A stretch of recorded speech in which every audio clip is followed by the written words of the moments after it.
How did the British abolitionist movement work? Have you ever wondered how a social movement can change the course of history? The British abolitionist movement is a prime example of this.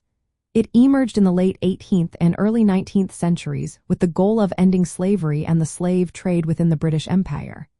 This movement was not just a single event. It was a combination of grassroots activism, public awareness campaigns, political lobbying, and legal reforms. The roots of this movement can be traced back to the 1780s. Quakers were among the first to take action, forming one of the earliest abolitionist organizations in Britain. They worked tirelessly to expose the moral and humanitarian abuses associated with slavery and the transatlantic slave trade.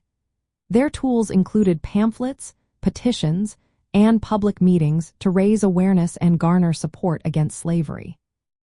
Key figures like Thomas Clarkson and William Wilberforce were instrumental in this campaign. Thomas Clarkson conducted thorough investigations into the conditions faced by enslaved Africans and the operations of slave ships.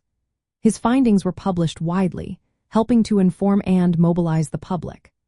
Clarkson traveled extensively across Britain and Europe, spreading abolitionist ideas and transforming the campaign into a popular mass movement. William Wilberforce became the leading voice in Parliament for abolition. He introduced bills and used his political influence to advocate for legislative changes. After years of persistent campaigning and growing public pressure, Parliament passed the Slave Trade Act in 1807. This act made it illegal for British ships and subjects to engage in the transatlantic slave trade. However, the fight was far from over. Slavery itself continued in British colonies, prompting the movement to shift its focus towards ending slavery as an institution. In 1823, the Anti-Slavery Society was formed, uniting various religious and nonconformist groups to increase pressure on the government. Events like the 1831 Baptist War, a slave rebellion in Jamaica, heightened awareness and urgency around the issue.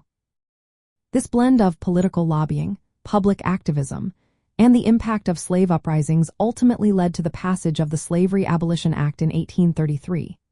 This act emancipated slaves throughout the British Empire starting in 1834. However, it initially imposed an apprenticeship system that delayed full freedom until 1838. By that time, full legal emancipation was achieved, ending slavery in British territories, with some exceptions like India. The British abolitionist movement worked through organized activism, public education, and political engagement. It combined moral arguments with empirical evidence and mass mobilization to influence legislation that first ended the slave trade and later abolished slavery itself across the British Empire. This movement was part of a broader European effort to confront and dismantle the institution of slavery, marking a significant chapter in the rise and fall of empires in European history.